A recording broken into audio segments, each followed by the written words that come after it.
Esther King had lived alone on her farmland for years. To the drilling men who came in boots and tailored suits, she looked like nothing more than an old black woman with no one to back her. Quiet, isolated, an easy target. They offered money, then pressure, then violence. Tires slashed, animals poisoned, a deadline issued. But what they didn't see was the past she carried. Years as a military sniper, wars fought in silence, battles won in shadows. So when they came in the night to take what was hers, they met something they never expected. Esther didn't fold. She fought like the war had never ended. Before we go any further, comment where in the world you are watching from, and make sure to subscribe, because tomorrow's story is one you don't want to miss.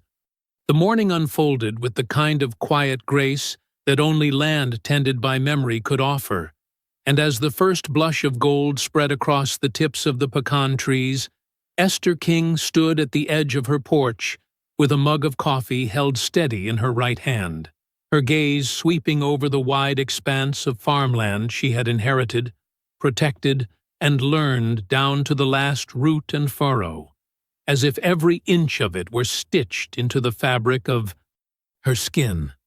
At 74 years old, her back remained straight, her steps deliberate, and her breath calm.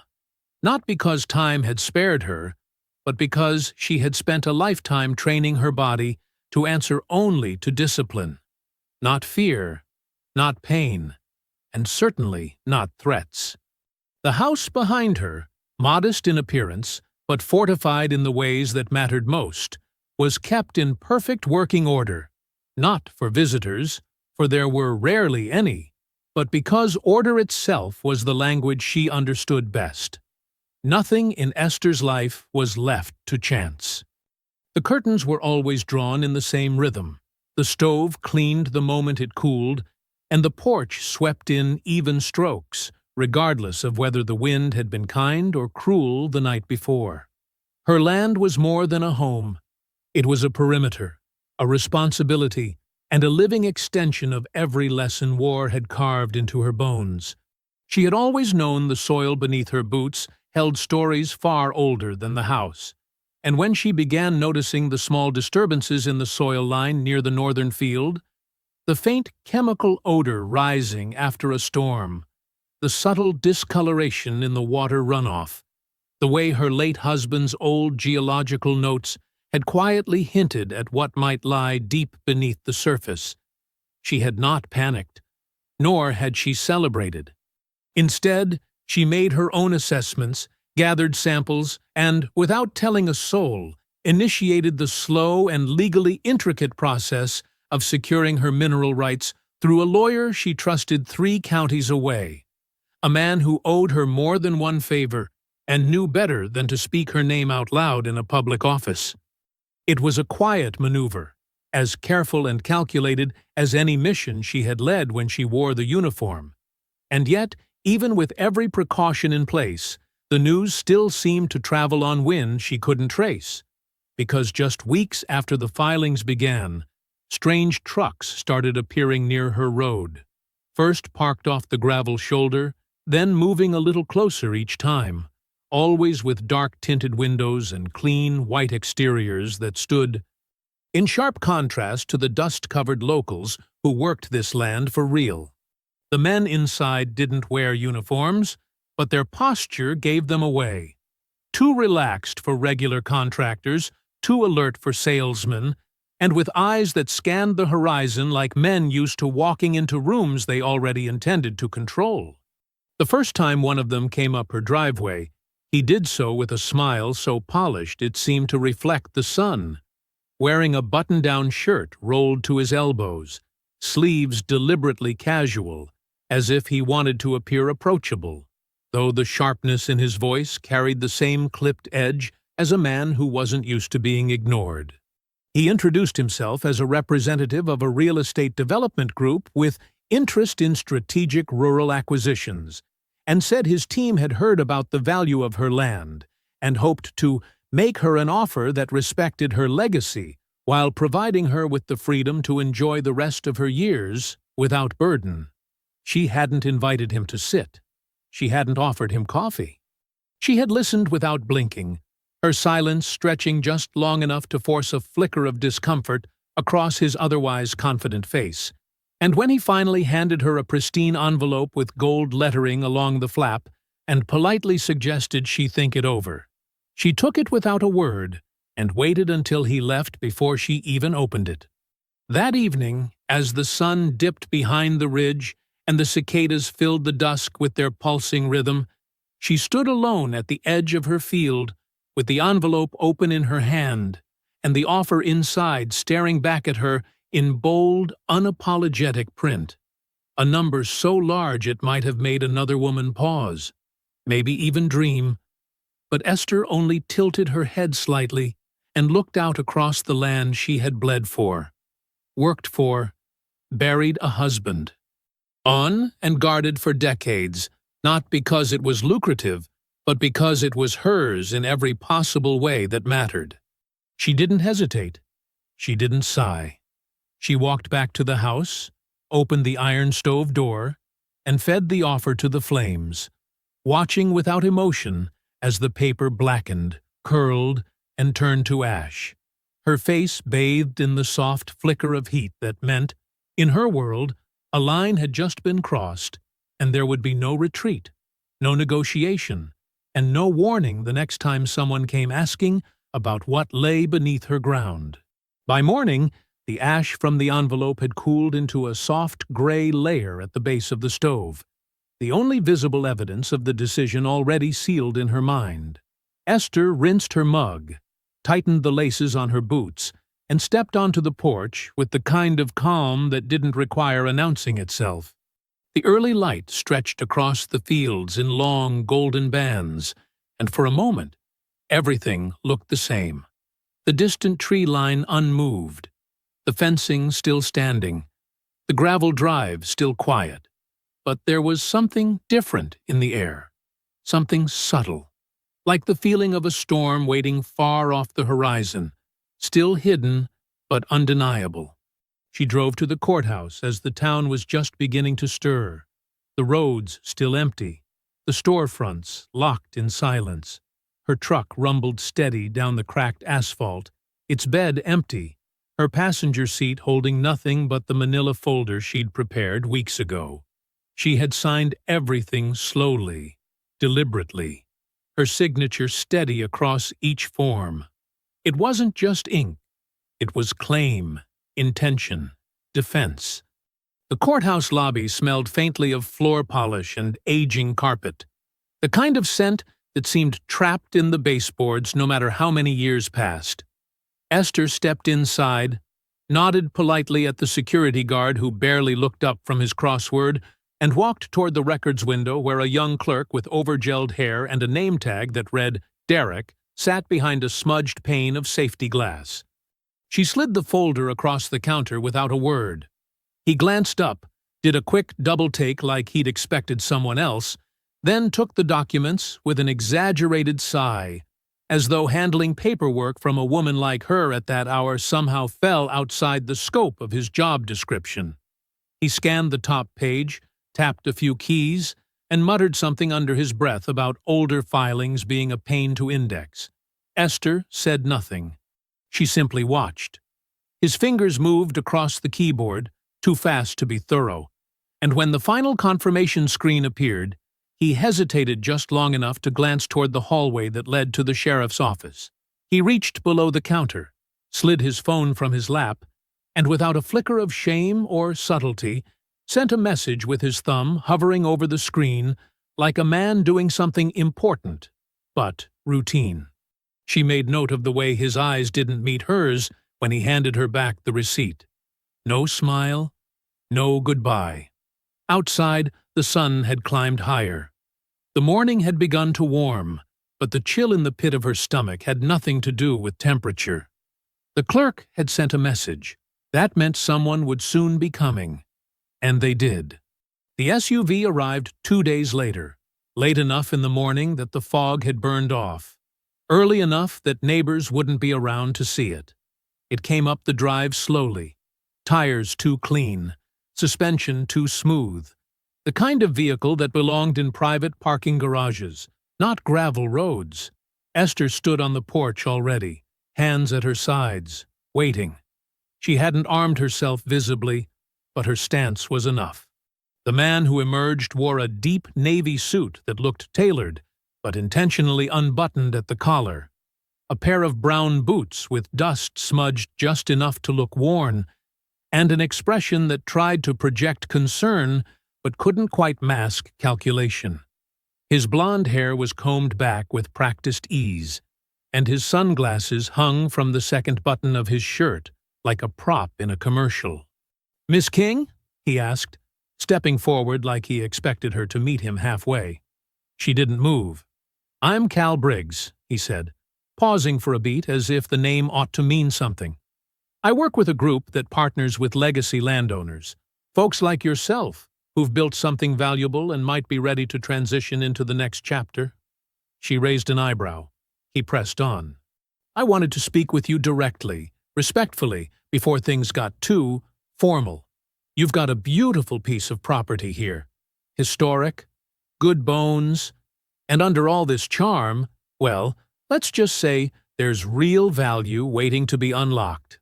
He let that last word hang in the air, like a salesman testing how far he could push, before revealing what he already assumed was his leverage. "I'm not selling," she said flatly. Cal smiled, but it was the kind of smile that didn't make it past the corners of his mouth. "Of course not. Nobody's asking you to rush. But we'd like to put something on the table, just so you know what's possible. We're not here to disrespect your legacy. Lord knows you've held this place down longer than most could, especially given everything else going on out here." He let his eyes sweep across the land, as if looking for evidence that she couldn't manage it anymore, as if the fall leaves and cracked dirt were proof that time had finally gotten the best of her. Then he took a small envelope from his inner coat pocket and placed it gently on the porch railing beside her. "Take a look when you're ready. There's more zeros than trouble. That I promise." Esther didn't look at the envelope. She looked at him. "You came out here to tell me I don't belong on my own land?" His smile tightened. "Not at all. I came to give you a choice. We like to work with folks who understand the world is changing. This isn't personal. It's just business. You've done well to hold on to this place, Miss King, but we both know. Land like this? It won't be quiet much longer. Might as well get something while you can still call it yours." There it was, not in the words themselves, but in the way he said them. The assumption that she didn't know what was best for her. The quiet implication that a woman like her, black and old, and living alone on a tract that white men now wanted, must somehow have missed the memo that it was time to let go. He didn't say anything vulgar. He didn't raise his voice.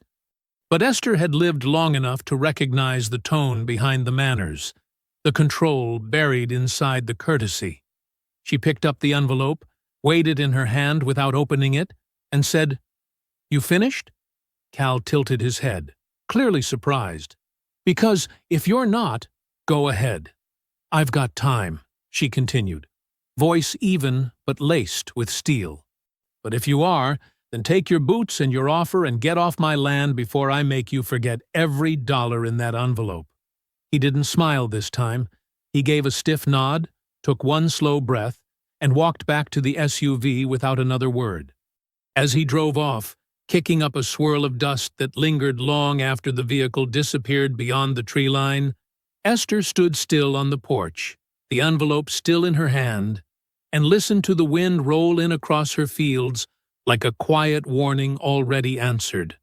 The next few days unspooled with an unnatural stillness, as though the land itself were holding its breath. The town, which had already begun to shift in tone, now felt drained of warmth entirely. People who once waved from porches or paused to catch up outside the feed store now crossed the street when they saw her coming, their eyes darting quickly toward the ground as if something about her presence had become radioactive or worse, marked. No one said anything directly, but the silence around her felt less like absence and more like strategy, as though they were protecting something or someone by keeping her at a distance. She caught it first in the way the store clerk bagged her goods without looking her in the eye, or how the man at the gas station who used to joke about the weather now stiffened when she pulled up beside him. It wasn't fear exactly, nor was it pity. It was the same expression she had seen on young soldiers standing outside tents in far-off deserts, the kind that told you they'd already decided not to get too close, not to care too much, because they didn't want to feel responsible for what happened next. Back at the farm, the signs became less subtle. The first incident was the tire. She found it the morning after a rain, the ground still soft enough to show the shape of boots in the dirt, though the prints had been smeared by a sweep of leaves, like someone had tried too hard to cover their tracks. The front driver's side tire of her truck had been slashed, not deep enough to make noise or halt her immediately, but enough to fail if she'd gone over 40 on the highway, enough to flip a vehicle if the timing was right.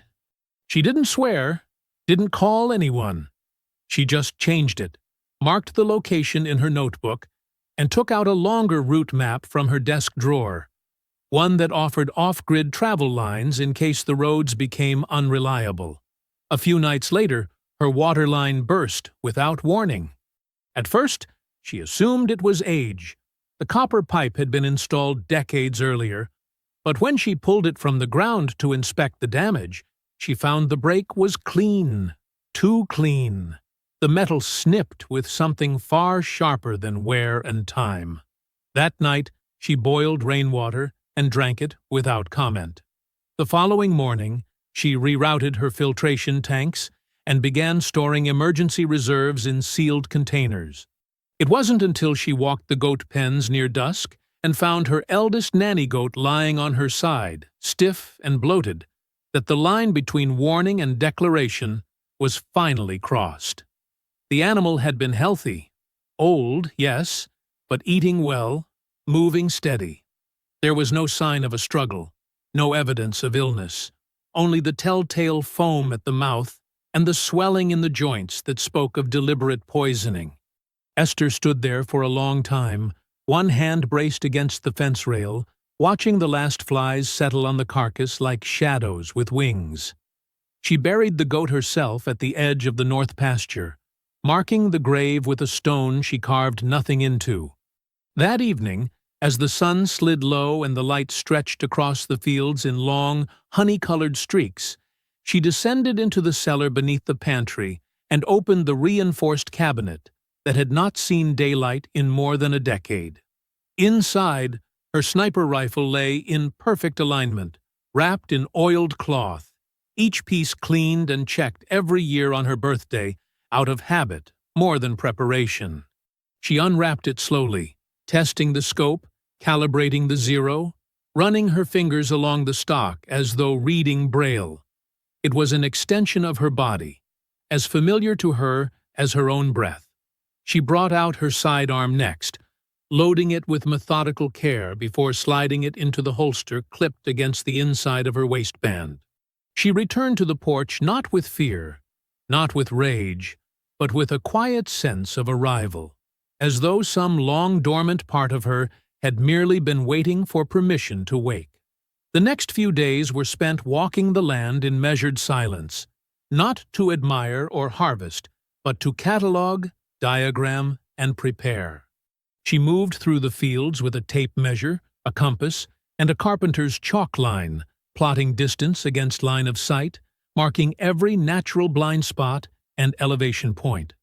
She sketched a map by hand, identifying angles of fire, backup shooting positions, and choke points near the fencing where her land narrowed between the oaks and the bluff. Tripwires were laid at shin height, looped with fine copper wire and camouflaged with straw. She rigged perimeter alarms using repurposed radios and pressure switches hidden inside overturned feed buckets.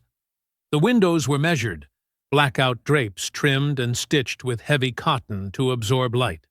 The barn was reinforced from within, reinforced not with planks or nails, but with anticipation. Every night before sleeping, she took a walk under the moon, counting her steps, watching for broken twigs, measuring silence by the absence of crickets. Then, on the sixth evening, just as the shadows deepened and the air took on the metallic scent of approaching rain, the SUV returned. Only this time, it didn't come alone. Two more trucks followed, darker in tone, their headlights off, their tires cutting slowly across the gravel. Esther stood at the edge of her porch, hands tucked into the deep pockets of her jacket, not moving, not blinking, as Cal Briggs stepped out of the lead vehicle. The man beside him was taller, broader in the chest, with sleeves rolled high enough to show military tattoos faded by time or poor choices. Cal didn't wear the same polished confidence as before. This time, there was no pretense, no envelope, no introductions. Just a long, silent walk to the bottom step of her porch, where he stopped, looked up at her with something that wasn't quite a smirk, and said in a voice stripped of all charm, "2 weeks. That's all you've got left to come to your senses." He glanced toward the house, toward the barn, toward the horizon. "After that," he continued, his voice low and even, "you won't be able to stop what's coming. And you'll be real sorry you didn't take what we offered when it was still in one piece." She didn't speak. She didn't move. And when he finally turned to walk back to his truck, the only sound was the wind slipping through the corn and the low hum of his engine as it idled in the growing dark. The night after Cal's warning passed without incident, but it brought with it a silence that was too clean, too complete, like the stillness of a hallway right before a door bursts open. Esther slept lightly, boots beside her bed, rifle within reach, every breath measured, every muscle resting just beneath the surface of readiness. By morning, her decision had settled, not as a reaction to fear or pride, but as the only logical outcome when faced with a threat that no longer pretended to be anything else. She began her preparations the same way she once had in the mountains of Afghanistan, by walking the ground, not as a farmer, but as a soldier reconfirming terrain she already knew by instinct. Every corner of her land became a variable in an equation, every elevation point an advantage to be marked and leveraged. She moved deliberately through the grass, kneeling often to press her palm into the dirt, testing for softness, measuring depth, accounting for how the earth would shift beneath the weight of boots, not her own. The first tripwires went up at the edges of the west field, concealed by dried leaves and set low enough that no one would see them unless they crawled. Copper wires stretched between posts that appeared to be broken fencing, but were in fact carefully placed anchors, each one rigged to a series of buried chimes and pressure switches connected to an old CB radio system she'd reconfigured by hand. When the wires tripped, the signal would trigger a silent vibration beneath her floorboards. Not a sound, not a light, just a whisper through the bones of the house that someone had entered the outer ring. Inside the barn, she cleared the central corridor, moved the animal feed to the far wall, and reinforced the door with 2 heavy oak beams she'd kept for just in case, though she never said what the case would be.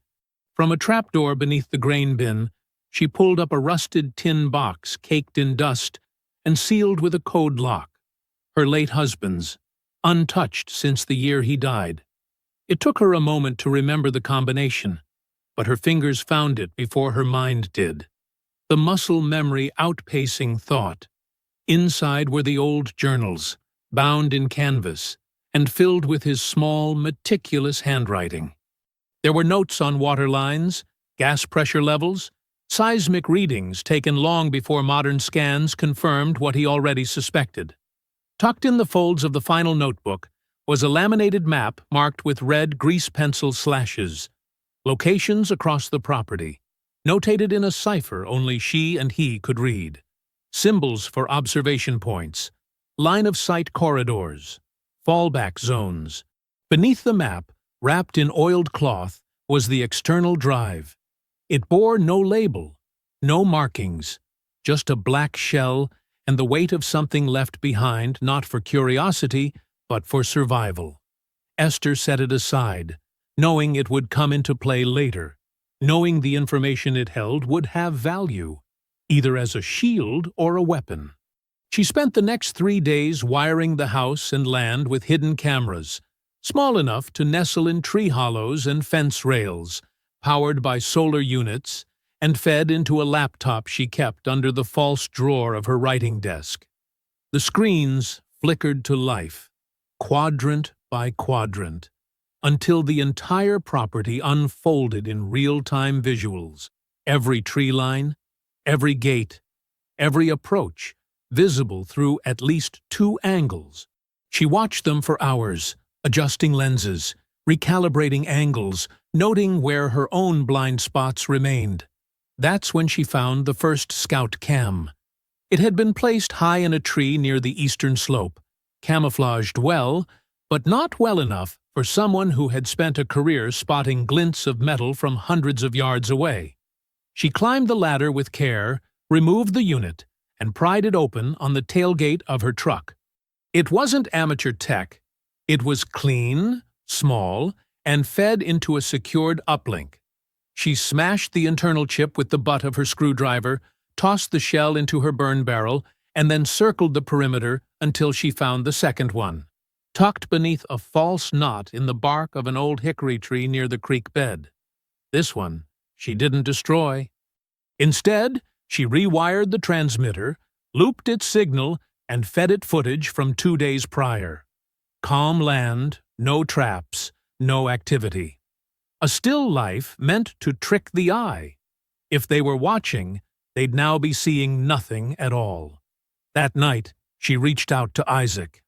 He answered on the 3rd ring, his voice rough from bourbon or sleep. Though with Isaac, it was hard to tell which came first. "You back in the game?" he asked, before she even said her name. "I never left it," she replied, her voice low and steady. "You calling means you need a scan," he said. 4 square miles, stitched. I need heat signatures, recent tracks, anything crossing the timberline. I'll send it in 24. I'll pull from my no AA backup. Should be clean. Make sure it is. If they're watching my land, they're watching everything. A pause followed, not from doubt, but from understanding. "You alone?" he asked. "I'm enough," she said. He didn't argue, just exhaled through his nose and said, "You always were. Check your inbox tomorrow." She hung up without goodbye. By the next morning, she had relocated her primary sniper nest to the old silo, its steel frame still stable despite the years, now cleaned and converted with sandbags, blackout tarp, and a mattress she cut down from the guest room. From this height, she had clear views of the road, the northern woods, and all 3 approach paths. She opened her rifle case, clicked the magazine into place, adjusted the scope by half a notch, then laid prone with the stock pressed against her shoulder. Her eye aligned to the glass, her breathing slowed, and the wind whispered through the cracks in the metal walls. She loaded the final round and murmured to herself with a tone that didn't tremble, didn't waver, didn't break. Not a prayer, not a curse. Just the same phrase she'd whispered in every country, every operation, every moment, where the trigger was her language and silence was the reply. 0 wind. The sky had folded itself into ink by the time the first vibrations reached the foundation of the house. Esther, lying flat in the loft of the silo, felt the subtle tremble through the stock of the rifle before she saw anything. A rhythm in the gravel, soft but intentional, like boots trying too hard to sound like footsteps left by deer. She didn't shift. She didn't blink. Her cheek remained pressed to the stock, her eye steady behind the glass, the reticle tracing the moonlit slope that led to the fence line near the cattle gate. Then came the light, or rather, the absence of it. 3 sets of headlights shut off in sequence as the trucks crept in slow. The way predators circle when they've decided patience no longer matters. The vehicles fanned out without sound, their doors opening with the kind of caution that only comes from men who expect a fight, but assume they'll be the ones controlling it. Tactical boots landed in the dirt. Gloves adjusted on forearms. Suppressed weapons raised into ready positions. None of them looked up. They moved in coordinated silence, spreading into formation like they had drilled it. She counted them as they advanced. 4 dismounting from the lead truck, 3 from the second, 2 more trailing in shadow from the third vehicle. Their gear was sleek, dark, made for quick, clean jobs. They weren't here to threaten. They were here to finish. She exhaled once through her nose, slowly, and squeezed. The first man never heard the shot. The bullet passed through his neck just above the collarbone, the exit wound blooming silently across his left shoulder before his knees gave out, and he folded sideways into the grass like a sack of grain. The others didn't notice at first, too focused on spacing and movement to realize they were already down a man. When they did, the second shot was already leaving the barrel. It struck the next target just as he stepped past a fence post wired with an old gravel mine. The shot caught him through the ribs, staggering him into the line. A second later, the wire snapped, and a burst of sharpened stone exploded upward from the buried canister she'd built from a repurposed fertilizer drum. The noise wasn't loud enough to echo, but it cracked the quiet like glass, and suddenly someone shouted the word she'd been waiting for. "Sniper!" The formation scattered, but they were already too exposed. She shifted positions without hesitation, sliding backward from the nest on her belly, never lifting more than an inch off the floorboards. Within seconds, she was down the ladder and crossing the field along the irrigation trench, the one she had carved deeper over the last week to give her a covered path between shooting positions. Mud clung to her elbows as she crawled, rifle slung tightly across her back, the sidearm at her hip silent, untouched. She didn't need it yet. They were firing now, blind, erratic, and panicked. The muzzle flashes stuttered from behind the storage shed and tree lines, but the aim was too high, too late, too desperate. She could tell they had trained, but not for this. Not for someone who knew the land better than they knew their own command structure. Not for someone who had been killing in silence since before most of them could shave. She reached her second nest, tucked into the broken corner of an old hay barn, the beams reinforced with sandbags, the crawl space beneath covered in burlap and coated with dust. The field ahead was now scattered with movement, shadows bobbing between trees, someone calling out position numbers that meant nothing in terrain this uneven. She pulled the bolt back, fed in the next round, and aligned the scope. Another man dropped, this one mid-sprint, a clean shot to the thigh that toppled him face first into the ditch. He tried to crawl, dragging himself through wet grass, but she was already dialing the range to finish him. She didn't pull the trigger right away. She watched him for a few seconds, his fingers digging into dirt, his lips moving like maybe he thought a prayer could stop what was coming. She pulled. The silence after each shot was worse than the shots themselves. It settled across the fields like a second skin, draped over the earth as if daring anyone to speak, to breathe, to believe they had control of the night again. But they didn't. She did. Down near the eastern fence, one of them set off a second trap, a tripwire rigged to a garden hoe and a propane flare. The burst of light ignited the underbrush for just long enough to expose 2 more targets who had ducked behind a pile of firewood. She couldn't hit them both from this angle, but she fired anyway. One dropped. The other ran, shouting into his radio for backup. She switched positions again. Each move was calculated, each nest pre-built with small comforts she had earned through repetition.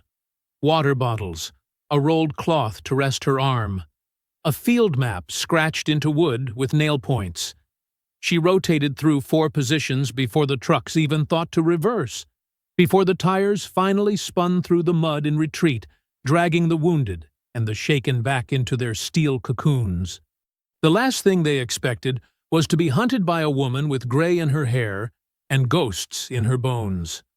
The air inside the house had already changed by the time she reached the back door. It wasn't the smell of smoke or cordite or blood. Those came later. But the subtle disruption in the air pressure, the kind that whispered of opened doors and boots tracking across hardwood that had never known strangers.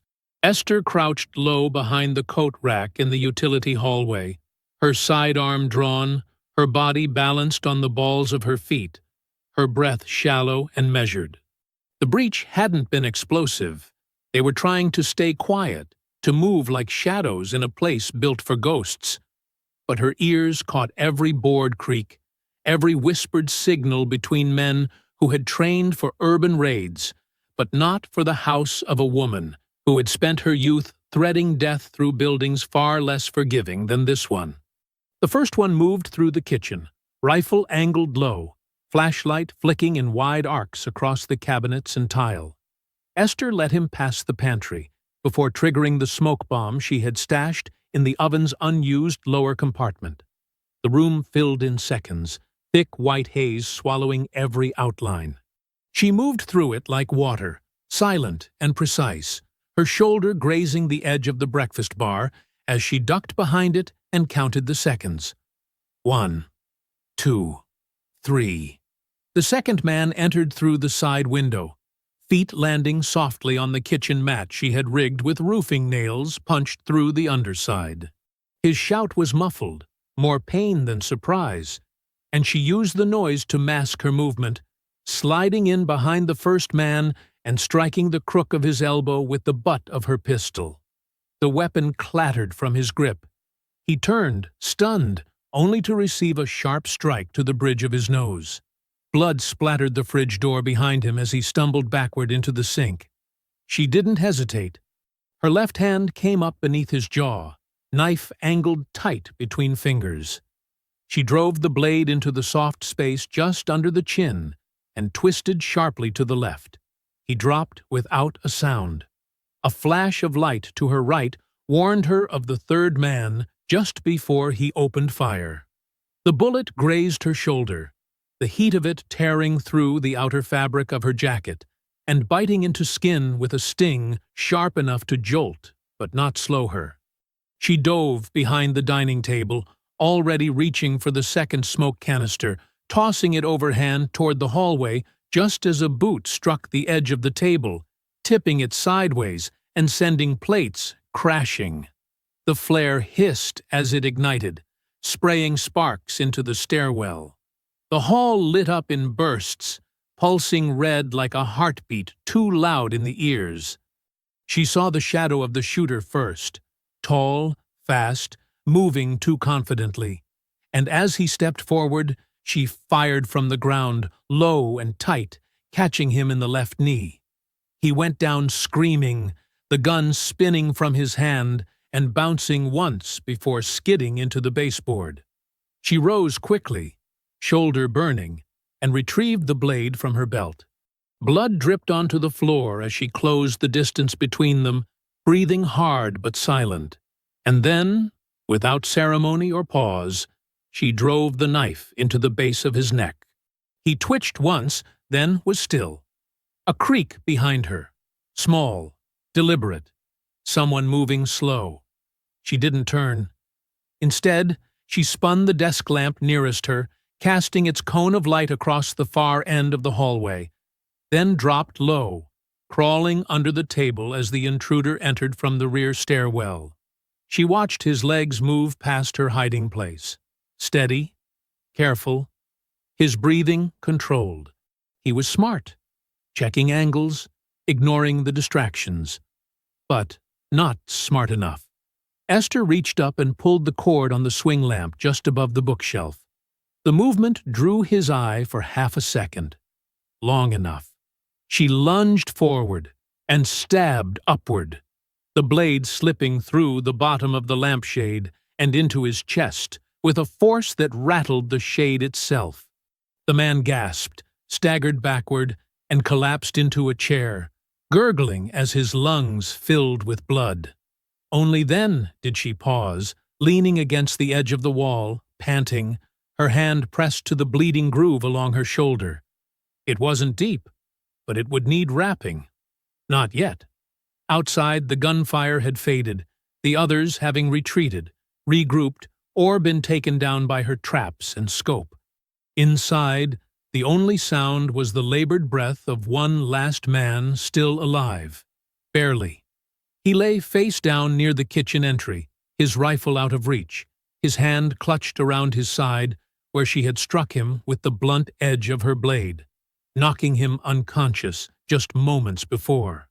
She pulled a zip tie from the pocket of her coat, rolled him roughly onto his stomach, and bound his wrists with practiced speed. Then, with a grunt and one final breath to steady herself, she dragged his limp body down the hallway, through the back door, and across the yard toward the barn. Blood streaked behind her, dark and glistening in the cold moonlight. The war had entered her house.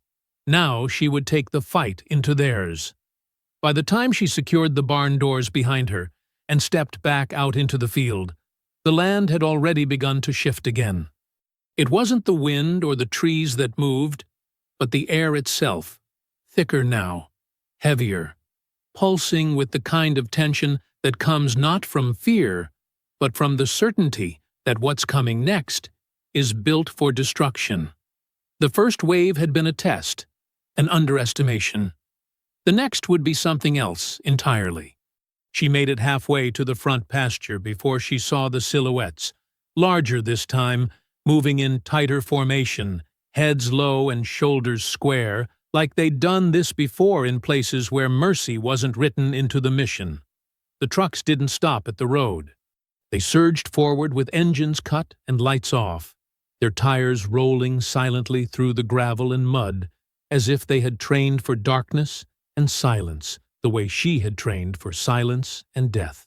She counted 9 men on foot, moving fast, bodies bent beneath the weight of heavier gear, breech kits, shields, canisters strapped to packs, hammers in hand, their movement too clean for hired muscle and too reckless for law enforcement. From her vantage point behind the irrigation tank, she watched as 2 of them approached the back entrance, crouched low beneath the living room window. One of them held a gas canister, the other a sledge, and both looked up at the same time, nodding once before preparing to strike. She didn't wait. With a flick of her wrist, she triggered the tripwire that ran from the doghouse post to the base of the porch steps. The wire, invisible in the dark, snapped back the latch on a flare rigged above the gutter, and in a sudden burst of shrieking light, the front yard ignited in a blinding white blaze. They staggered back instinctively, shouting for cover, but the confusion had already begun to spread. 2 more men, who had circled wide toward the south pasture, ran straight into the claymore equivalent she had buried beneath the false trough. The explosion wasn't deafening, but it was precise, sending shards of jagged rebar and thick, wet dirt into the side of the tractor, and one of the attackers with it. She moved fast, darting from the tank to the garden trench, her shoulder flaring in pain with every stride. The leg wound she'd taken during the earlier fight had tightened, stiffening with cold and dried blood, but it didn't slow her. She reached the comms jammer beside the compost bin, a reconfigured field radio connected to a solar power cell, and a frequency disruptor she had purchased second-hand from a ham operator with questionable loyalties. She powered it on and slid the dial to the dead zone between law enforcement and commercial radio bands, watching the green light flash once, then hold.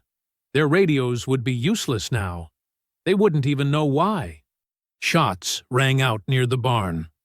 Wild, scattered, desperate. She dropped flat against the row of overturned soil, crawled until she reached the fence post near the willow tree, and sighted in through the scope she had mounted on her backup rifle. One of the attackers had taken shelter behind her wheelbarrow, firing into the dark like it might answer him. She steadied her breath, exhaled, and squeezed. He dropped forward into the dirt, his body limp before it landed. At the house, they finally breached. The back door splintered under the weight of the hammer, the metal frame snapping with a groan that echoed across the yard like a church bell fractured by fire. Esther knew they would come through the kitchen first, that they would stack, clear, and assume their speed gave them the upper hand. What they didn't know was that she had removed the refrigerator from its usual spot and replaced it with a frame-mounted steel rod, bent at an angle, set just above eye level. She reached the porch seconds after they entered and slipped through the broken siding on the north wall. Moving through the smoke-filled hallways, she used their confusion against them. Two were already blinded by the flash flares, rubbing their eyes, weapons swinging low. A third moved with intention, pressing through the smoke, barking orders that didn't match military cadence.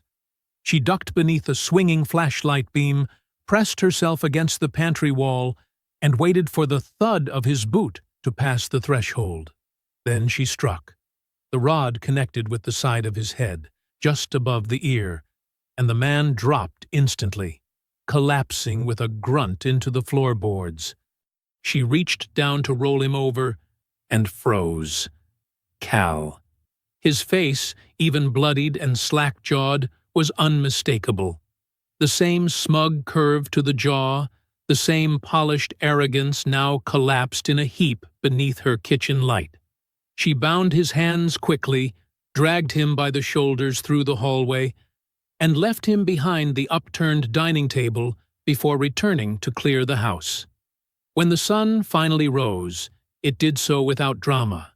The field smoked in soft tendrils, patches of churned earth glowing faintly in the new light, and her porch was littered with debris, broken boots, spent magazines, a gas mask hanging from the rail like a piece of shed skin.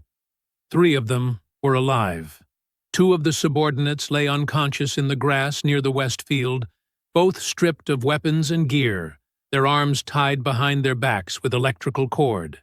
Cal remained inside, groaning now, shifting slowly like he had expected to wake somewhere easier, softer, safer. Esther stood at the top of the porch steps, her body slick with sweat and grit, the blood on her shirt a mix of her own and others. Her breathing was even. Her eyes scanned the tree line, the road, the horizon, and when none of them moved, when no more trucks appeared, no second wave behind the second wave, she exhaled slowly, let her shoulders roll forward slightly, and whispered the same words her husband had once said after they'd survived a 36-hour siege in a forgotten compound on the edge of nowhere. That's all of them, for now. Then she stepped down into the grass, her boots silent on the blood-wet ground, and went to collect what they thought they could leave behind. The barn, in daylight, looked unchanged to anyone unfamiliar with its second purpose. The wide red doors, worn smooth by time and sun, hung slightly crooked on their hinges, and the rusted latches still bore the marks of years gone by. Inside, however, the space had transformed.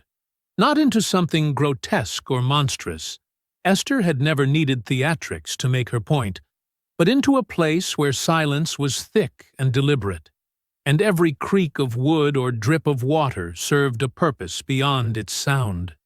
The 3 men sat bound to reinforced chairs she had bolted into the concrete days ago, each positioned at a slight angle from the others, just far enough apart that they couldn't whisper, couldn't see each other's expressions, but could hear everything. Their wrists were zip-tied, their ankles secured with paracord pulled tight against the floor brackets. Duct tape had sealed their mouths during transport, now removed with a slow, deliberate hand, not to grant them speech, but to measure their reaction to its return. Esther didn't speak for the first hour. She moved around them with quiet efficiency, adjusting lights mounted on portable tripods, wiping blood from her temple with a cloth soaked in cold rainwater, resetting the battery on the small field recorder she'd placed on the shelf above Cal's head. She let the barn settle into itself, the distant ticking of a leak in the roof, the wind pushing through the slats high along the back wall, and the slow, steady rhythm of water dripping from a metal bucket suspended just above the concrete near the far door. Every sound was intentional, and none of it was rushed.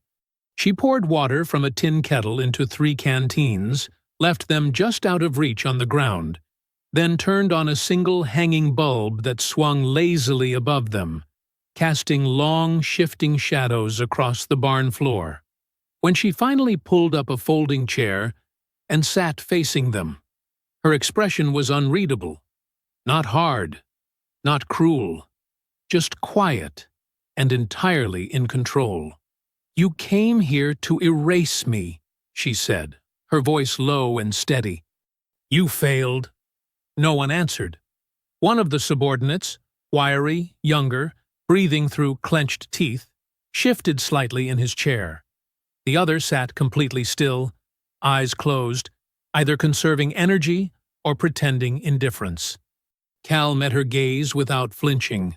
Blood dried across his jaw where she had struck him, his right eye beginning to swell shut, but his expression remained composed, as if his training still whispered that posture was strength even here, even now.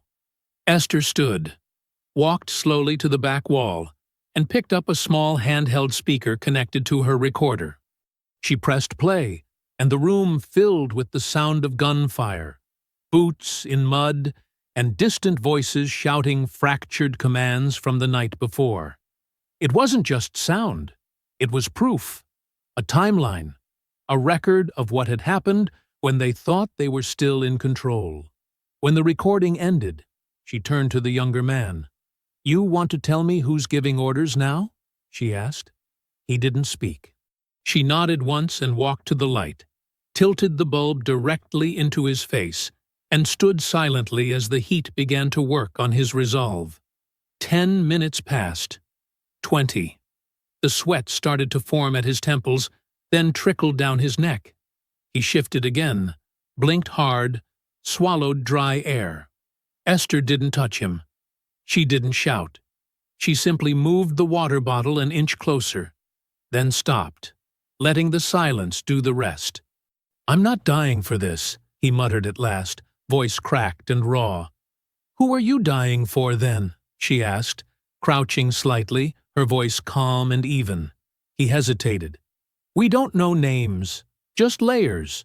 We're told when, where, how. The money comes from out of state. Transfers, cash drops, sometimes fake construction bids." "And Cal?" she asked, without looking at him. "Middleman," the man whispered. "He tells us what land to clear." She walked over to Cal, crouched in front of him, meeting what was left of his gaze. "You want to keep playing the professional? Or should I let him keep talking?" Cal smiled, but it was tight now, hollow at the edges. "You're not gonna kill me, Miss King." "No," she said, "but I don't need to." She pulled a folder from the shelf, one of her husband's. She laid it open on the table beside Cal's chair, flipping through pages marked with land registry codes, transfer documents, and surveys all tied to the property surrounding hers.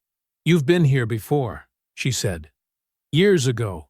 Quiet purchases, forced liens, families that left in the middle of the night. You were part of that wave too, weren't you?" Cal didn't answer, but the flicker in his expression was enough. She slid a photograph across the table, grainy, black and white, taken from a drone years ago, showing Cal standing with Cobb outside a state land auction office. "You think no one was watching," she said. "You think my husband didn't see what was coming?" Cal's lips parted slightly. He inhaled but said nothing. She leaned in, voice quiet now, nearly tender. "You ever tell your daughter how you make your money, Cal? Because I will." I'll tell her, and I'll tell the courts, and I'll send the audio to every paper west of the Mississippi if I have to." His jaw clenched. "Sheriff Cobb," he said finally, his voice like gravel in his throat. "He gets the names. He gets the filings. He knows who to lean on. The rest of us, cleaners." "And the registrar?" she asked. Cal nodded once. "Her job was to delay your paperwork. You weren't supposed to file in time. Once the window closed, we move. Claim squatters' rights, stage a chemical spill, condemn the land. Same play, as always." Esther pressed stop on the recorder, then stood. "You put me on a list," she said, her voice low now, filled with something older than anger. "You had no idea what kind of name you were crossing out." She walked to the door, opened it to the cold morning light, and let the silence hang behind her like a judgment waiting to fall. Inside the barn, the men remained bound, but the story had already started to break. She didn't return to the house right away. Instead, she walked the edge of the property line, one slow step after another, her boots pressing deep into the still wet earth, the cold morning wind curling through the trees with the kind of hush that only followed a night of violence.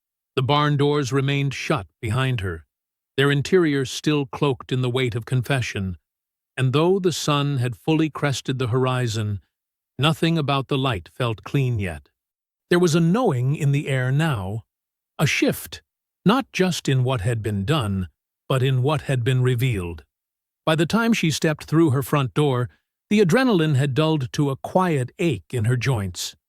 Her hands, still lined with dried blood, moved with muscle memory more than thought as she lit the stove, boiled water, and poured herself a cup she never drank. The cup sat cooling beside the window while she reached into the drawer below the sink and pulled out the old green ledger she hadn't touched in years, the one her husband used to keep tucked beneath the third floorboard in the bedroom, marked only by a frayed ribbon and a single faint cross on the spine. The journal wasn't what it seemed. It never had been.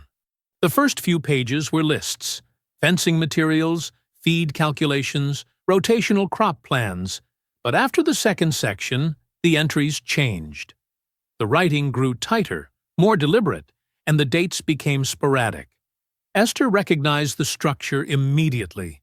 Operational shorthand, one they had used in the field when notes had to be disguised as logistics or inventory. Her husband, who had walked away from service with injuries no one could see, and a mind that stayed locked onto mission cadence, had embedded a cipher in his pages, just in case someone ever came looking to understand what he hadn't been ready to say aloud. She turned the journal sideways, angled it beneath the morning light, and followed the diagonal lines marked faintly in red pencil, coordinates hidden in supply totals, names buried in expense columns. The patterns were old but familiar, and as she decoded them, the truth began to take shape with painful clarity. He had known about the gas years ago, not from a neighbor, not from a company report, but from a quiet contract signed by an out-of-state agency that had flagged the mineral content beneath their land as high value. He hadn't told her because he'd been working to slow the process from within, using outdated surveys and technical obfuscation to stall exploration permits. He hadn't wanted her to worry. He thought he could buy them time. But someone had found out. The entries near the back grew darker. There were notes about meetings with a state officer, a man who had promised confidentiality, who had taken copies of the forged maps and said he would bury them beneath other filings until the political winds shifted. Esther read the dates carefully. One stood out, circled twice in black ink, and followed by only one more line, written in a hand that had started to shake. Meeting confirmed. Cobb's name came up. Need to be careful. That was the last entry. Her husband had died in a single-car accident on the highway back from that meeting. The truck found crumpled in a ravine. The report said the brakes had failed. No autopsy was ordered. Sheriff Cobb was the first on the scene. He had personally delivered the folded flag and the condolences. Esther closed the journal, her fingers resting on the frayed edge of the last page, her breath shallow but steady. The noise outside, birds, wind, the distant groan of tree limbs, faded until there was only the pulse in her ears and the weight of understanding settling in her chest. This hadn't been about a land grab, not entirely. It hadn't been just about the gas or the title or the money. It had been cleanup. A final piece of a plan started years ago, unfinished because her husband had stalled them too long. She hadn't just become a target because of the mineral rights. She had become a target because she was married to a man who had made it his mission to keep those rights hidden, and who had died for his trouble. She stood slowly, walked to the living room, and opened the drawer where she kept the last photograph of him, the one in uniform, standing beside her on the day they came home together for the final time. His smile in that photo wasn't forced or cautious. It was whole. "So that's why they really came," she whispered. Her voice didn't tremble. It carried the kind of quiet finality that sounded more like ceremony than grief. Outside, the barn remained locked, the men inside unaware that the story had shifted again, not just in their failure, but in the reasons behind it. Esther sat at her husband's old desk and opened the field radio, dialing in to a frequency they used to joke was for emergencies only. Static buzzed for a moment, then cleared. She keyed the mic and leaned in.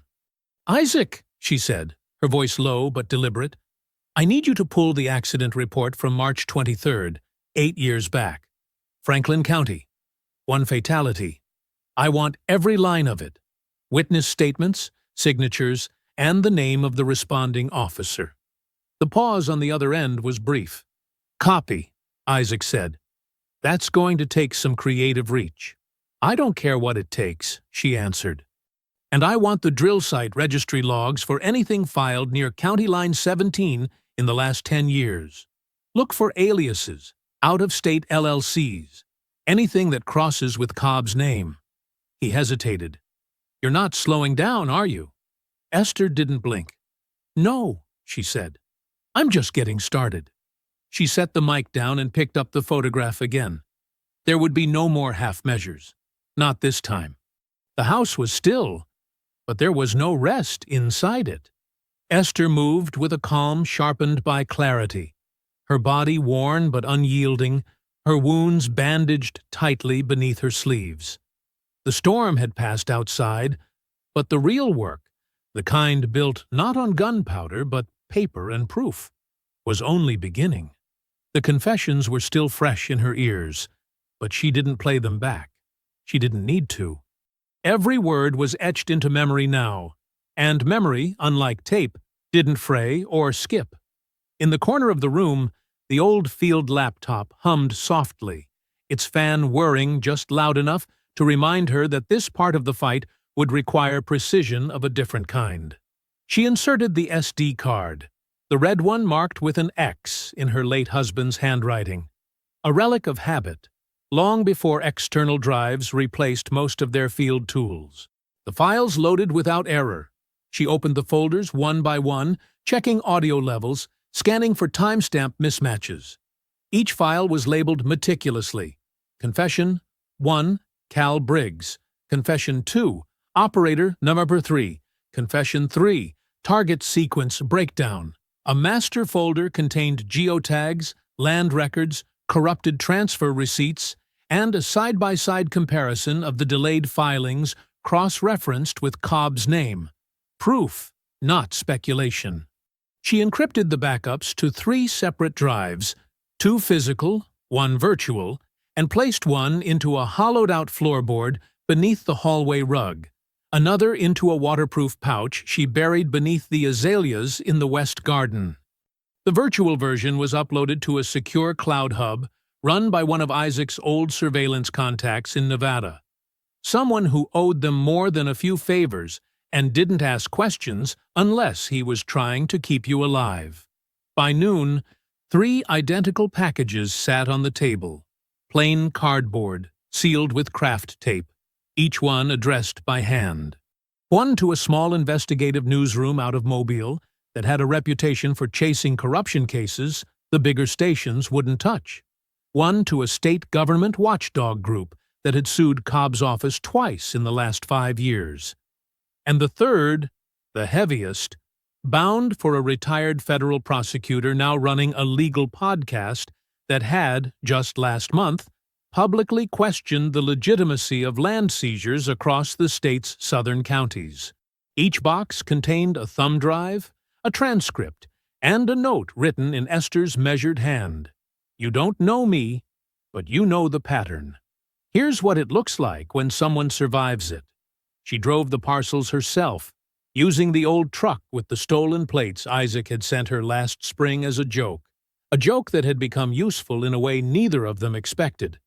She mailed each package from a different post office in 3 different towns, pausing in none of them long enough to register as familiar. At each stop, she left a small piece of her silence behind and carried nothing back but air. That night, with the barn secured and her house again dark, but fully wired, she sat at the kitchen table and opened her notebook to a name she hadn't written in years. Mariah Knox. She had seen her once, years ago, giving a talk at a veterans' rights rally about environmental displacement and legal protections for underserved landowners. The young lawyer had spoken not with anger, but with clarity. And clarity, Esther had learned, was rarer than rage in most people who fought against systems like this. Mariah had since made a name for herself challenging corrupt pipeline contracts and winning 3 injunctions against state-backed drilling corporations tied to interstate fraud. Esther hadn't needed her before. She did now. She placed the call just after 10. The phone rang 5 times before a calm, no-nonsense voice answered. Mariah Knox. This is Esther King. You don't know me, but you've been tracking my land. A pause, then the sound of a laptop keyboard tapping. You filed the mineral claim out of Franklin, 72 acres. Filed late, but it stuck. That's right. What happened? They came for me. At night, in numbers. Did you defend it? Yes, Esther said, and I recorded everything. Mariah's tone shifted, not with disbelief, but with engagement. Do you have documentation? 3 audio files, 2 names. 1 signed order blocking the mineral registration, forged by a county registrar. I have Cobb tied to LLC transfers, and a confession that includes the phrase, "She was always on the list." There was a sharp exhale on the other end. Then, silence. I've got a press connection at the Ledger, Mariah said finally, and I'm 2 weeks away from filing an ethics suit against the Energy Land Board. If I bring this to court, it changes the entire foundation of my case. Are you safe? Safer than they are. Good. Then here's what we're going to do. They spoke for over an hour, moving through details like 2 officers planning a joint operation. Mariah would coordinate the press release, anonymous source at first, but authenticated through geotagging and confirmed metadata. She would file for an emergency injunction on behalf of Esther, then expand the case to include whistleblower protection once the information went public. A civil racketeering charge would follow, naming Cal, Cobb, and the registrar, supported by the filed evidence, the audio confessions, and Esther's testimony. By the time Esther hung up, the legal fuse had already been lit. She leaned back in her chair, the ache in her shoulder settling beneath the surface again, and stared at the old wood beams above her head. This house, battered and patched and braced against storms both natural and man-made, had held. It would keep holding. Outside, the wind pressed softly against the windows, not howling but whispering, as though the land itself had taken a breath. In the barn, the men remained tied, and the recorder clicked softly on its timer, logging each hour as further proof of life. And somewhere beyond the trees, far from the blood-soaked ground they had tried to take. Sheriff Cobb was already starting to feel the tremble of something he couldn't stop. The barn stood quiet in the distance, its weathered siding cloaked in morning mist, the rising sun casting long streaks of amber light across the yard. From the outside, nothing stirred. But within its walls, beneath the steady click of the timer and the faint rustle of shifting weight, the unraveling had already begun. Not with shouting or violence, but with silence and consequence. A reckoning that moved like groundwater, slow, unstoppable, and deeply rooted. The digital files were already gone, scattered across encrypted channels, funneled to news outlets, legal archives, and government watchdogs with precise timing and complete anonymity. Cal's voice, raw from confession, echoed across audio logs that matched bank records and land surveys, connecting names and faces that had long stayed hidden in plain sight. Every thread they had pulled was a thread Mariah Knox could trace. In Atlanta, Mariah moved like a machine, her office light never fully dark, her phone constantly blinking with pings from whistleblower networks, investigators, and reporters trying to piece together the scope of the operation. With Esther's help and Isaac's old radio scans, she charted a corruption web that extended far beyond Cobb's county badge or Cal's muscle. It bled into corporate acquisitions, political campaign donations, public grant misallocations, each layer hiding under the next like rot beneath polished floorboards. She followed money that had crossed oceans, cycled through offshore trusts, bounced through four-digit shell firms, and reappeared as bribes disguised as property adjustments. She mapped it all and didn't say a word until the whole picture stood in front of her. When the moment came, it did not arrive with fanfare. The federal raids moved just before dawn, deliberate and quiet, engineered to catch every door unlocked and every server still online. Black SUVs moved through gravel backroads and dark alleys, coordinated from a central command hub 2 towns over. Agents carried paper warrants sealed in tight packets, their movements as sharp as their timing. No announcements were made to local media. No early tips were leaked. The silence was strategic. They hit 7 locations in under 30 minutes. 2 large estates, a private airstrip hangar, a satellite office downtown disguised as a real estate agency, a riverfront lodge used for off-grid retreats, and 2 nondescript homes belonging to board members of the State Energy Commission. Each one housed boxes of unfiled paperwork, encrypted hard drives, and decades' worth of liability waiting to be exposed. Esther watched none of it on television. She sat at her husband's desk and stared at the grain in the wood, her hand resting on the same radio she had used to call Isaac only days before. She wasn't interested in headlines or photos. She had no desire to hear talking heads debate whether her actions had been legal or excessive. The land was still hers. Her name was still hers. That was all she needed. Meanwhile, Cobb's attempt to flee unfolded with a mix of arrogance and desperation. He had driven 3 states over in a rented SUV, his passport a forgery bearing a Florida birth date and a Mississippi license number that hadn't been valid in over a decade. He checked into a roadside inn under the name Leland Gibbons and paid cash. He bought new clothes from a local hunting shop, shaved in the mirror with trembling hands, and tried to vanish into the kind of quiet places he used to patrol with impunity. But the net had already closed. He was pulled over by a state trooper just past the levee. The vehicle flagged before he even crossed the county line. Inside the SUV, they found burner phones, a stack of cash in foreign currency, and a map with 3 border crossings circled in red ink. He didn't protest the cuffs. He just looked off into the trees as if they might open up and offer him one last escape. But there were no more exits. Back on Esther's land, the men she had left bound in the barn remained right where she'd placed them, silent, still, and in no position to run. She hadn't spoken to them since that final recorded confession. No threats, no questions, no gloating, just food left within reach, water refilled, and a heater humming low in the corner. Enough to keep them from freezing, but not enough to offer comfort.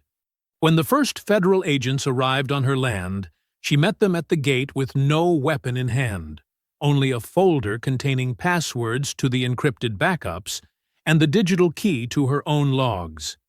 She pointed toward the barn and said, with a calm that carried no pride and no hesitation, "3 inside, all armed when they came, all alive now." They nodded, thanked her, and proceeded without another word.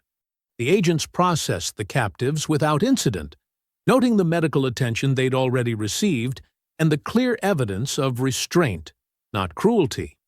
The men were shackled and led away, no longer soldiers or enforcers, but witnesses and evidence in a case they never thought would leave the county line. Cal, for all his bravado and threats, gave a full deposition within 48 hours. Faced with a wall of evidence, federal charges, and a string of accomplices eager to trade stories for lighter sentencing, he accepted the role of whistleblower. His testimony sealed 3 federal indictments and helped accelerate subpoenas against 2 sitting state energy commissioners. Back at the courthouse, Esther's paperwork, once stalled, lost, or conveniently delayed, moved through without friction. No more clerks side-eyeing her, no more misfiled signatures or forgotten stamps. Her legal title was restored, mineral rights secured, and ownership reaffirmed at every level. When asked if she'd be willing to appear in court or on camera, her answer was the same. No interviews, just closure. By week's end, the headlines had changed.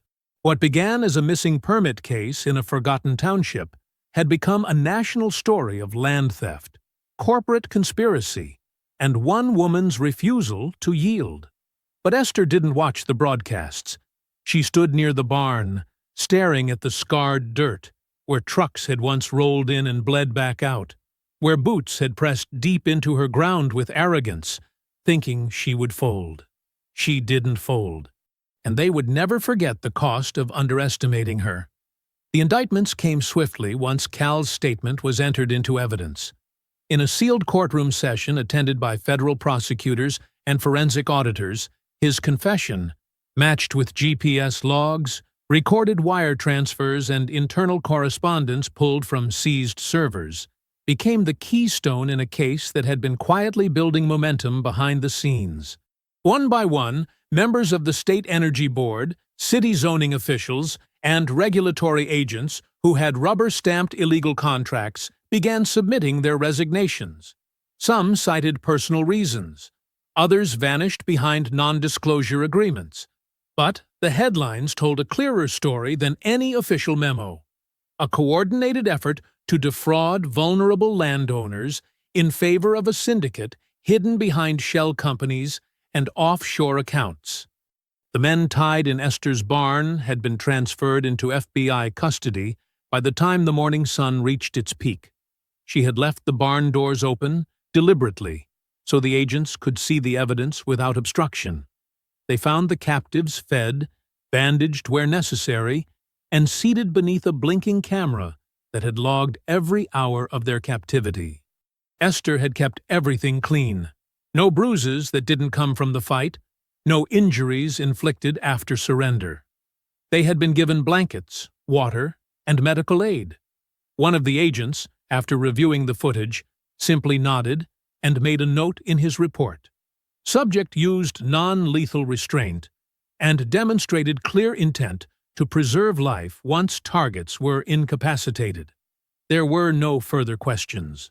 As for the ones who had not lived through the night, their bodies were recovered with care, tagged and bagged by professionals who knew better than to ask Esther what had happened in the dark. The evidence told the story for her. The propane flare near the firewood stack, the shrapnel pattern by the southern fence, the deep impressions left behind by the breaching hammers still clutched in dead hands. Each piece aligned with her account and matched the timestamps from her mounted cameras. The federal report would later classify all 10 deaths under defensive action taken during an organized armed assault. It was a legal term, but one that carried no stain on her name. Sheriff Cobb didn't run far. After failing to cross state lines using a falsified identity and a rental car procured under an expired drilling license, he was taken into custody by a quiet task force stationed at the county line. His suitcase held more than fake credentials. It held a thumb drive encrypted with bribe records, land grab directives, and a partial list of targeted properties. Esther's name was circled in red ink. He had no chance to speak for himself in court. His arraignment was closed to the public, and though his mugshot leaked within hours, the press release simply read, "Charged with conspiracy, racketeering, and obstruction of justice in a multi-state fraud case." He was denied bail. Mariah Knox handled the rest with surgical precision. She and Esther reviewed every document together at the old kitchen table where the war had begun. It was there, beneath the soft light of a single lamp, that they laid out the paths for restitution. Esther's mineral rights were not only honored, but secured under full federal protection through a clause in the Whistleblower Land Security Act, a provision rarely used, but invoked in light of the attempted land seizure and violence she had endured. The rights were irrevocable. The land could never be touched without her express permission. No more loopholes, no more games. When Mariah offered Esther a seat on the advisory board for the new Land Protection Coalition, named in honor of her fight, Esther declined with the same quiet certainty she had carried through the worst of it. "I didn't do this to join another room full of people with opinions," she said plainly. "I did it so the next black woman holding a deed doesn't have to pick up a rifle just to keep her ground." Instead, she used part of her settlement, not the hush money from lawsuits, but the clean federal payout tied to protected mineral claims, to establish the King Land Trust.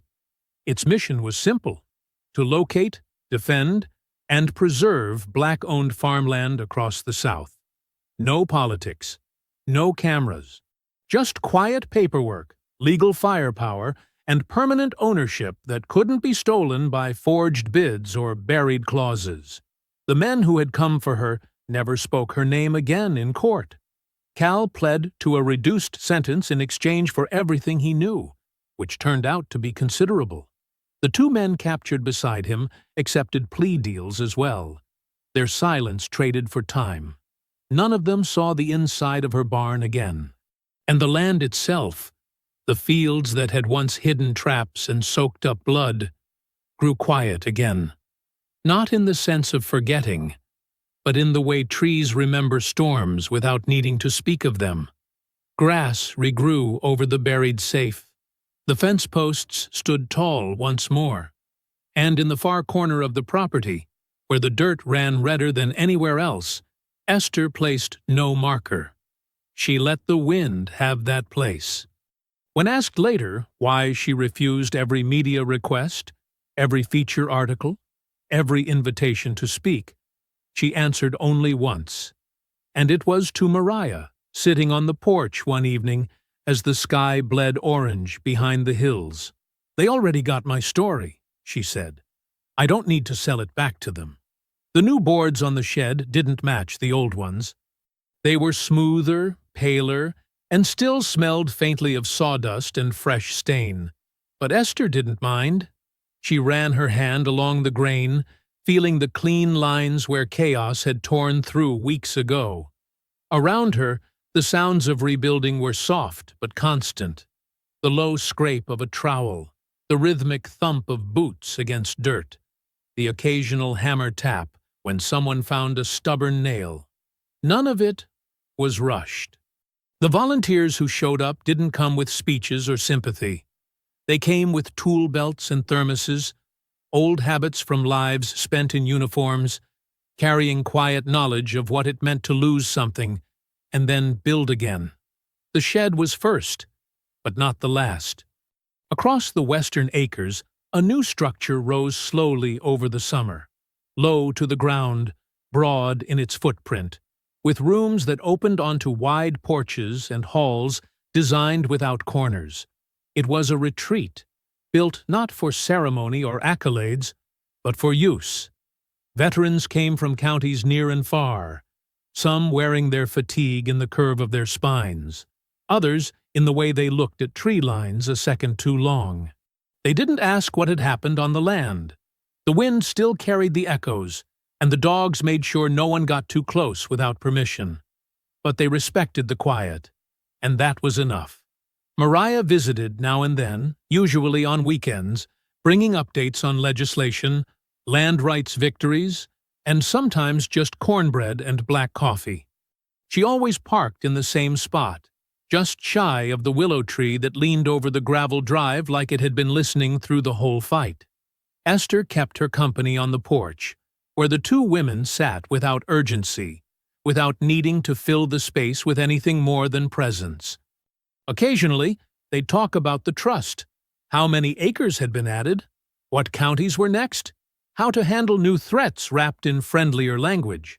But more often than not, they simply watched the sun go down.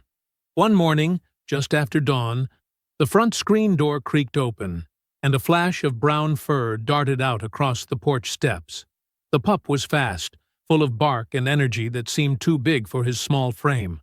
He circled the garden twice before darting straight into a rake, knocking it over with a clang that sent birds scattering from the trees. Esther didn't flinch. She stepped slowly into the light, leaning on the cane that now supported her right side, and looked at the chaos unfolding in her yard. "Bullet," she called calmly. The pup stopped mid-spin, turned, and bounded back toward her, skidding to a halt just shy of her boots. She crouched slowly, one hand steadying herself on her knee, the other reaching out to stroke the top of his head. "You'll learn," she murmured. "Everything worth protecting takes time." Each morning, she walked the fields again. Not all the way to the borders. Those paths were longer now, and her legs still stiffened when the air turned cold, but enough to let the land see her, to let it know she hadn't forgotten what it cost to hold it. The cane tapped against the dirt with a rhythm that had replaced the weight of a rifle, but it didn't mean less. She paused often, at the edge of the garden, at the slope that overlooked the creek, at the small patch of earth where the blood had soaked deepest. And she looked not for intruders, but for life, a new sprout, a bird's nest in the fence post, the tracks of a deer she'd seen once, but never again. And when she stood at the center of the highest field, the one where the wind always came first, she let her gaze sweep wide across the open ground, then down to the house, then back again. She said the same thing each time, not loudly, not for anyone to hear, except maybe the land itself. "I'm still watching." The breeze carried the words across the grass, past the repaired fences and fresh-turned soil, into the hollows where voices once whispered threats, and now only echoed the sound of leaves turning over in the wind. Behind her, the house stood firm. Ahead, the horizon waited, not for war, not anymore, but for whatever came next. The grave was tucked at the edge of the north pasture, beneath a canopy of sugar maples that dropped golden leaves in October, and a cool hush year-round. Esther hadn't been there in 10 years, not because she had forgotten, not because grief had turned her away, but because the silence between them had always been understood. He'd once told her that real love didn't need constant tending, that their bond was rooted deeper than words, deeper than place, deeper than time itself. Still, that morning she rose early, dressed without looking in the mirror, and walked the full stretch from the house to the tree line with a slow, deliberate grace that didn't ask the land's permission. It already knew her weight. She brought no flowers, just the flash drive. It fit between her fingers like something far older than a modern device. More like a coin worn smooth by purpose, its contents heavier than plastic could explain. She knelt with care, her knees resisting the movement, but not enough to stop her. The dew hadn't burned off yet, and the chill touched the hem of her coat as she reached forward and slid the flash drive beneath the corner of the stone. It wasn't meant to last there, but it was meant to mark something, a final act, not of vengeance, but of closure. The headstone was plain, just the way he'd asked for. No rank, no war dates, no platitudes, just his name, and beneath it, the words, "Stand quiet. See far." Their old field mantra, etched in stone. She sat back on her heels, exhaled once through her nose, and let the breeze carry her voice. "They came here thinking I'd fold," she said, her tone even, steady, not softened by sentiment, but not hardened by pain either.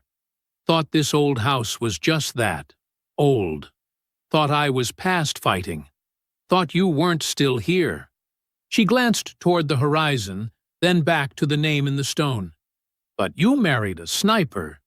The silence settled again, but it was not empty. It was full, stretched wide like the pause before a sunrise, waiting only for memory to rise. And with that, the air around her seemed to slow, and what followed was not seen, but remembered. A flash of heat, her younger self, hair pinned under a cap, breathing through the scope at the edge of some distant hill.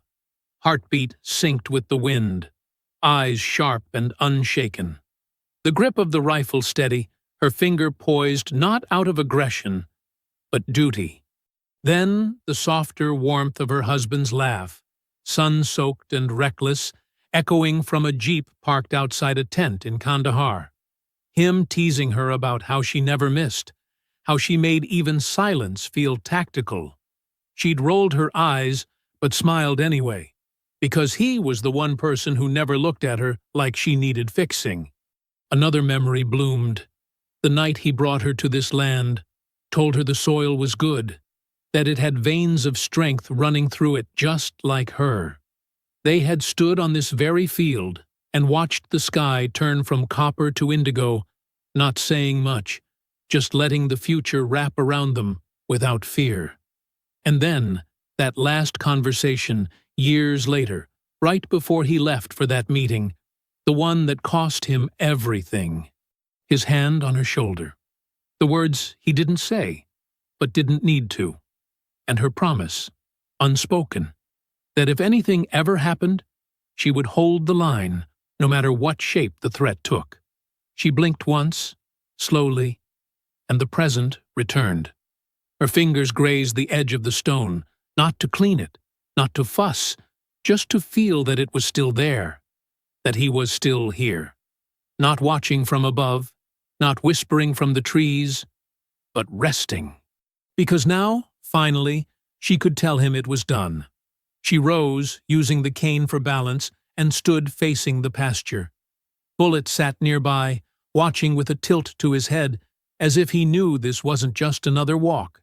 "You can rest now," she said, not to the wind, not to the earth, but directly to the space between them. And with that, she turned and made her way back down the worn path toward the house, the cane tapping steady rhythm against the ground, the flash drive tucked safe beneath the stone, and the sun rising strong behind her back. The camera crew arrived late in the afternoon, their van rolling up the gravel path with cautious tires, as if even their equipment understood it was trespassing on sacred ground. Esther had agreed to the interview only after they promised two things: that she would have the final word, and that nothing would be edited to soften the truth. No narration, no dramatization, no pity. She wore a dark blue button-down shirt, sleeves rolled just past the wrist, and a silver pin at the collar that once belonged to her husband. Bullet lay by her feet as the director adjusted sound levels and tried not to stare too long at the rusted traps lined neatly on a shelf behind her. The old barn, now swept clean, smelled faintly of cut wood and earth, as if it too had been preparing for this conversation. When the camera blinked red, she didn't speak right away. She let the air hold, let the crew shift uncomfortably in the silence.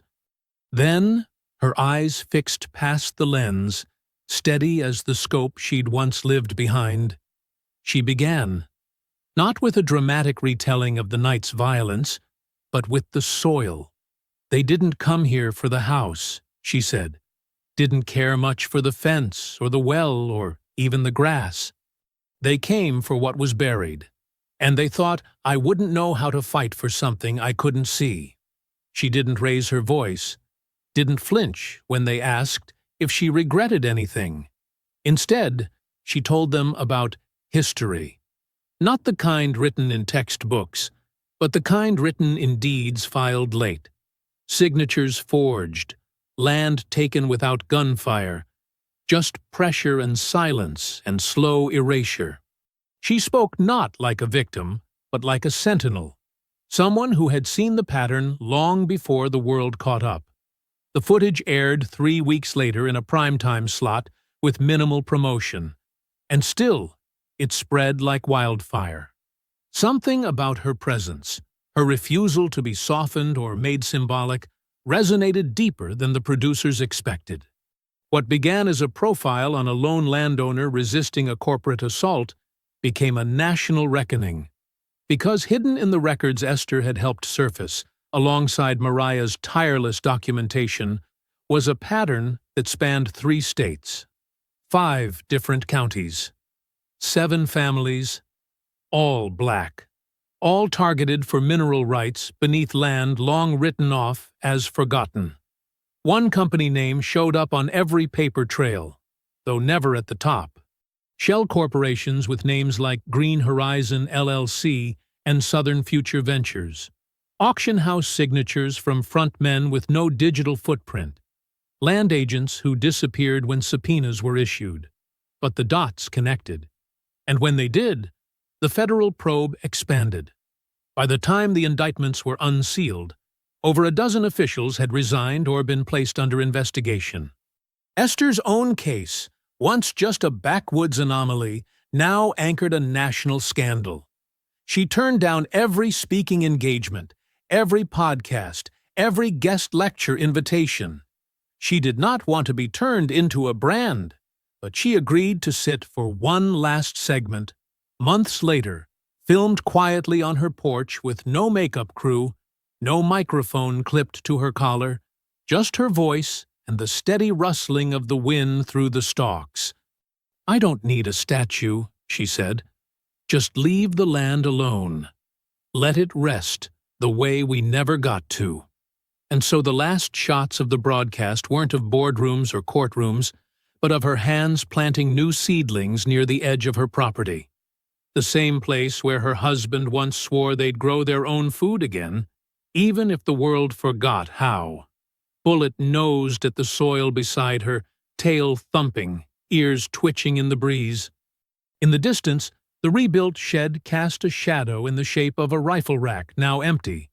The wood polished, but unarmed. A flag flew on a short pole nearby. Not the national one, but a faded green banner with the initials of her husband's old unit stitched by hand. The land didn't feel like a battlefield anymore.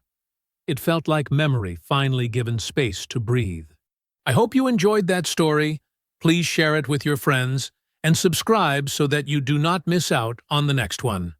In the meantime, I have handpicked 2 stories for you that I think you will enjoy. Have a great day.